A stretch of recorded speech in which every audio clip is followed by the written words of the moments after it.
Bwana awe nanyi.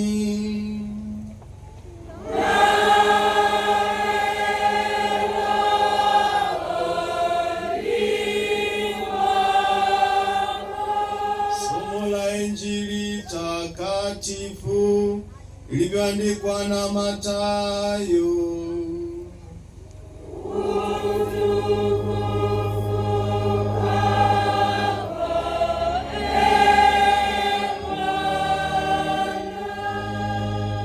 Yesu aliwaambia wanafunzi wake, mtu yoyote akitaka kunifuata na ajikane mwenyewe, ajitwike msalaba wake anifuate.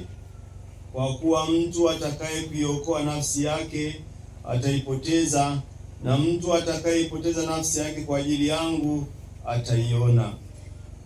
Kwani atafaidiwa nini mtu akiupata ulimwengu wote na kupata hasara ya nafsi yake?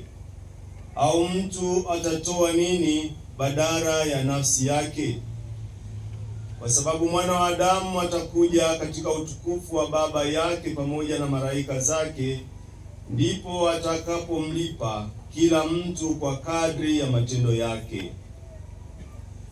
Neno la Bwana.